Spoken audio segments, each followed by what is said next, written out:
हरे कृष्णा. तर इयत्ता 10वीच्या सर्व विद्यार्थ्यांचं आकाशी झेप घेरे ह्या कवितेमध्ये सहर्ष स्वागत.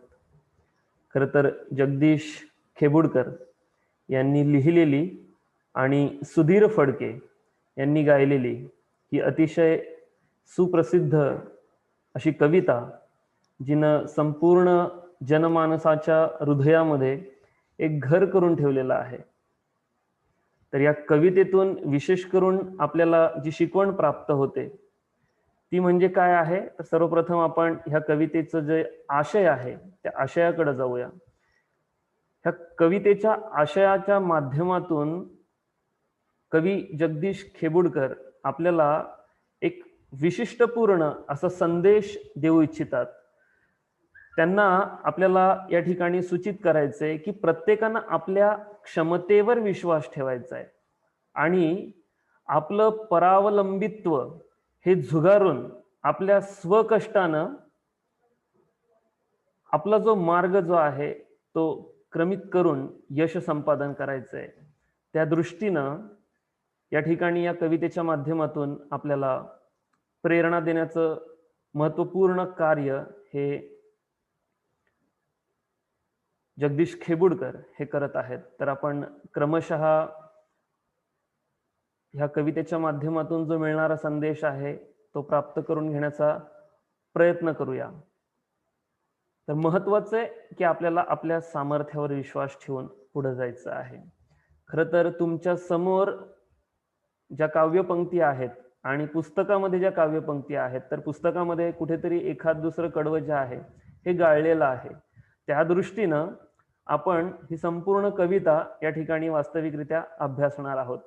तत्पूर्वी आपण जर शक्य असेल तर बघूया तुम्हाला आवाज येतोय का या कवितेचा, ती प्ले करण्याचा प्रयत्न करूया, बघूया.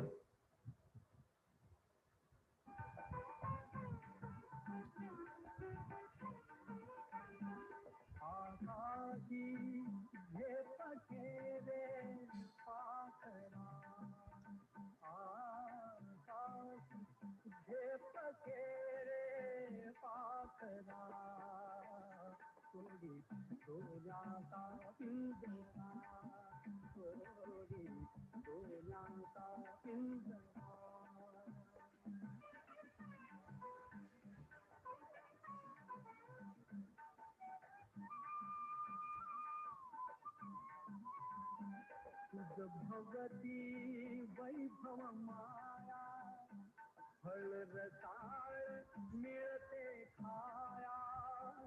तुझ भगवती वैभव माया फळ रसाळ मिळते खाया.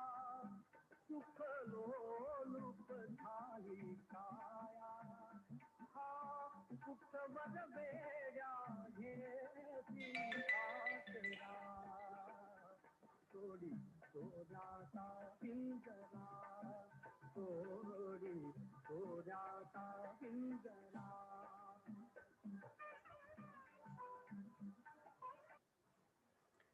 तर सुधीर फडके यांच्या सुमधुर आवाजामध्ये ही कविता ऐकणं एक मनाला अतिशय प्रसन्न करणारं हे संगीत आहे. तर याच्यामधून आपल्याला जो प्राप्त होणारा संदेश काय की आकाशी झेप घेरे पाखरा सोडी सोन्याचा पिंजरा. म्हणजे आपण आपल्या दैनंदिन जीवनामध्ये जे सुखासीन जीवन जगत आहोत तर ते सोडून हा सोन्याचा पिंजरा म्हणजे आपण मेहनत न करता जे काही फुकटचं खात बसलेलो आहोत एका अर्थानं, तर ते सोडून आकाशी झेप घेरे पाखरा म्हणजे खऱ्या अर्थानं स्वतःच्या पंखांचा उपयोग कर आणि काहीतरी प्राप्त करण्यासाठी प्रयत्न कर. हा त्यातून तुला निखळ आनंद प्राप्त होईल. तो आनंद घेण्याचा प्रयत्न कर. उत्तम यश मिळव स्वतःच्या प्रयत्नातून. म्हणून म्हटलंय तुझं भवती वैभव माया फळ रसाळ मिळते खाया. सुख लोलुप झाली काया. हा कुठवर वेड्या घेसी आसरा. म्हणजे आजूबाजूला जरी आपल्या आई वडिलांनी कमावलेली संपत्ती असेल त्याद्वारे आपण ऐत खाऊ बनलेलो असेल तर हे कुठपर्यंत चालणार आहे. आणि हा आसरा आई वडील असतील किंवा समाज असेल, शेवटी आपलं जीवन हे व्यवस्थित जगण्यासाठी आपल्याला स्वतःच्या पायावर उभं राहायचंय, मेहनत करायची आहे. तर त्या दृष्टीनं आपल्या प्रयत्नांवर आपण विश्वास ठेवला पाहिजे.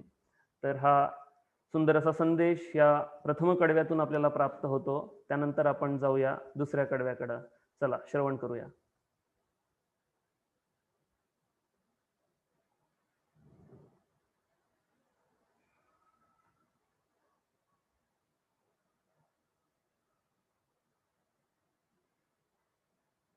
तर या ठिकाणी ऑडिओला थोडासा काहीतरी समस्या आलेली आहे. ठीक आहे, हरकत नाही.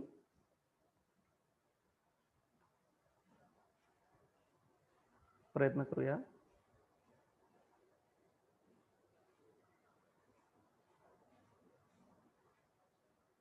नाही चालू होत. ठीक आहे. घर कसले ही तर कारा, विष समान मोती चारा, मोहाचे बंधन द्वारा, तुझ आडवितो हा कैसा उंबरा.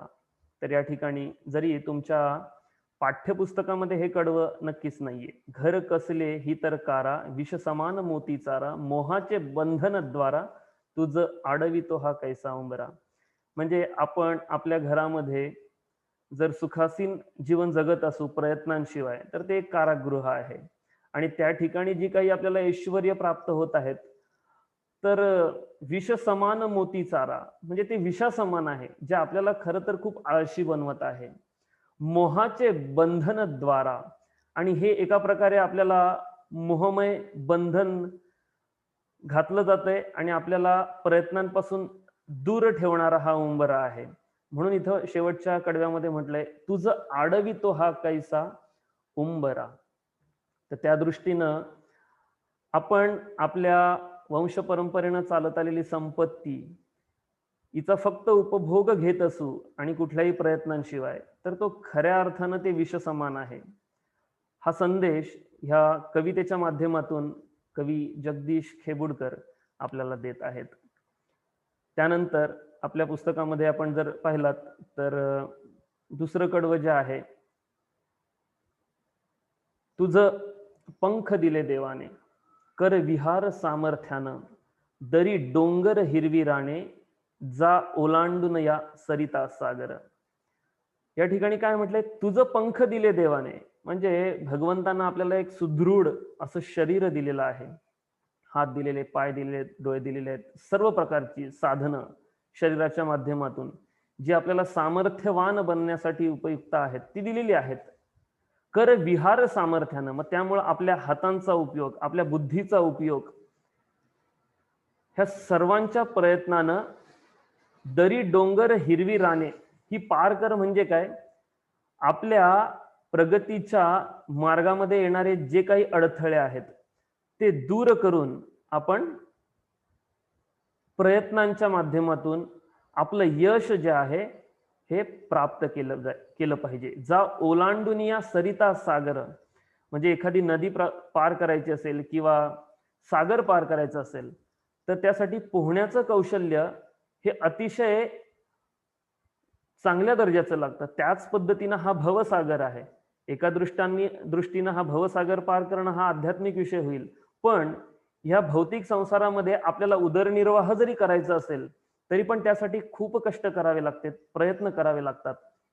म्हणून मी तुम्हा सर्व विद्यार्थ्यांना नेहमीच सांगत असतो की आपले आई वडील आपल्यासाठी रोज कष्ट करतात. कष्ट करताना ते कधीच जगत नाहीत, तर प्रत्येक दिवसागणिक ते मरत असतात. म्हणून अशाच विद्यार्थ्याचा अभ्यास चांगला होतो ज्याला आपल्या आई वडिलांच्या कष्टाची जाण असते. आणि म्हणून आपण कष्ट केले पाहिजेत. आणि म्हणून त्या पुढच्या कडव्यामध्ये जर आपण गेलो तर काय लक्षात येतं, कष्टाविना फळ ना मिळते, तुझं कळते परीना वळते, हृदयात व्यथा ही जळते, का जीव बिचारा होई बावरा. म्हणजे तुम्हा आम्हा सगळ्यांनाच माहिती आहे, आपल्या आजूबाजूला अशी अनेक उदाहरणं आहेत की कष्ट केल्याशिवाय कोणीही यशस्वी होऊ शकत नाहीत. आपण सावरपाडा एक्सप्रेस म्हणून एक आदिवासी भागातली जी मुलगी आहे कविता राऊत, तिला पळण्यासाठी पायामध्ये ते पळण्यासाठीचे जे शूज असतात ते घेण्याचे पैसे नव्हते, आणि तरी पण तिचे प्रयत्न चालू राहिले आणि मग ती सावरपाडा एक्सप्रेस म्हणून आज भारतभर नव्हे, तर जगभर प्रसिद्ध आहे. का? तिने कष्ट केले. तुझं कळते परीना वळते. म्हणजे आपली ही सर्वांची अवस्था अशी आहे, की आपल्याला माहिती आहे इयत्ता 10वी ही अभ्यासाशिवाय आपल्याला पुढचं भविष्य जे आहे, हे कुठल्या दिशेने घेऊन जाणार आहे, हे ठरवता येणार नाही आणि त्या दृष्टीनं इयत्ता 10वी ही अतिशय महत्त्वाची आहे. पण तरीही आपण बऱ्याच वेळा तासिकेला उपलब्ध नसतो. बऱ्याच वेळा आपण अभ्यास करत नाही, लेखन करत नाही. कधी-कधी परीक्षा द्यायला पण कंटाळा करतो. अभ्यास म्हटलं की आपण पळ काढतो. म्हणजे तुझं कळते परीना वळते. म्हणजे अभ्यासाच्या माध्यमातून भविष्यात आपल्या संपूर्ण आयुष्याची इमारत ही उभी राहणार आहे. पण तरी आपण अभ्यासाकडे दुर्लक्ष करतो. हृदयात व्यथा ही जळते, का जीव बिचारा होई बावरा. म्हणजे खरं तर ही सगळ्यात मोठी हृदयामध्ये असलेली व्यथा आहे, की व्यक्तीला आपलं हित किंवा अहित कळतं, पण त्या दृष्टीने तो योग्य प्रयत्न करत नाही. आणि त्यामुळं जीव बिचारा होई बावरा. म्हणजे खऱ्या अर्थानं इथं जीव म्हटलंय, पण मी स्वानुभवातून म्हणेन, की आपण आपले प्रयत्न न केल्यामुळे खऱ्या अर्थानं आपल्या आई-वडील बावरे होऊन जातात. आणि मग त्यांना काय करावं, काय करू नये हे कळत नाही. म्हणजे बरेचसे आई-वडील तर इथपर्यंत बोलतात, की या पोरांच्या पायी आम्हाला आत्महत्या करावीशी वाटते. आम्ही सगळ्या सुविधा देतो, पण ही पोरं अभ्यास करत नाहीयेत. नुसती मोबाईलचा चुकीचा उपयोग करतायत, दुरुपयोग करतायत. तर कसं शक्य होणार आहे? म्हणून ह्या कवितेच्या माध्यमातून आपल्याला सगळ्यात महत्त्वाचं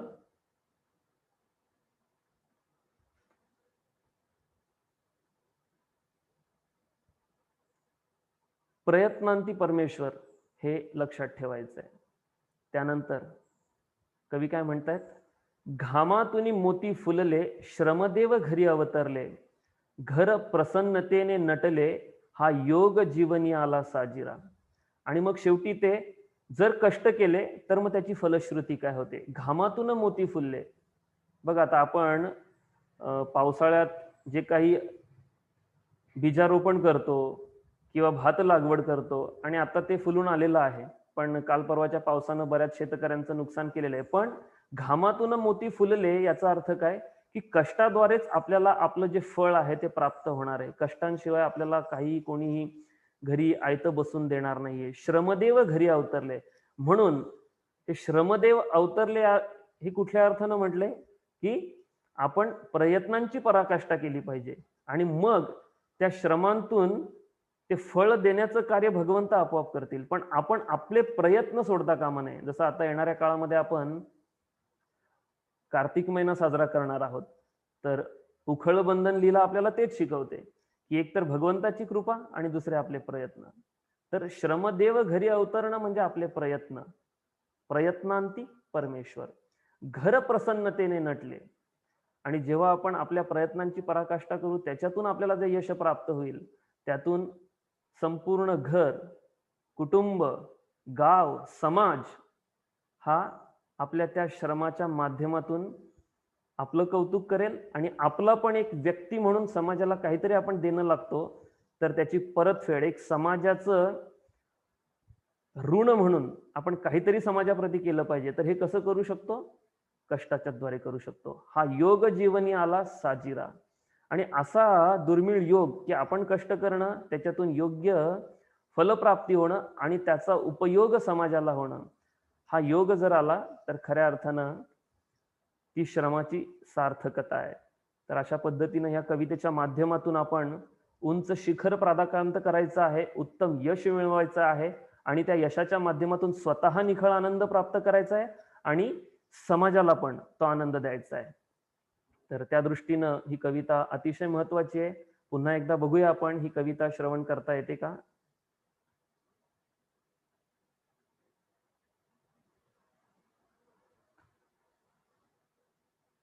तर काहीतरी अडचण आहे ज्यामुळं ऑडिओ प्ले होत नाहीये. तर पुन्हा एकदा तुम्हाला येणाऱ्या भावी काळामध्ये अभ्यासासाठी शुभेच्छा आणि आशा करतो की ह्या कवितेतून जो प्राप्त होणारा जो बोध हा आहे की आपण कष्ट केले पाहिजेत आणि त्या कष्टाच्या आधारे आपण त्या यशाचा निखळ आनंद प्राप्त केला पाहिजे आणि कोणाचं उष्ट खरकट चाटून आपल्याला जगण्याची सवय लागू नये. त्या दृष्टीनं कष्ट हे खूप महत्वाचे आहेत आणि त्या दृष्टीनंच आपण आपल्या कुटुंबाला, आपल्या आई-वडिलांच्या कष्टाला योग्य न्याय देऊ शकू. तर खूप खूप धन्यवाद. हरे कृष्ण. तर आपण या ठिकाणी थांबतोय.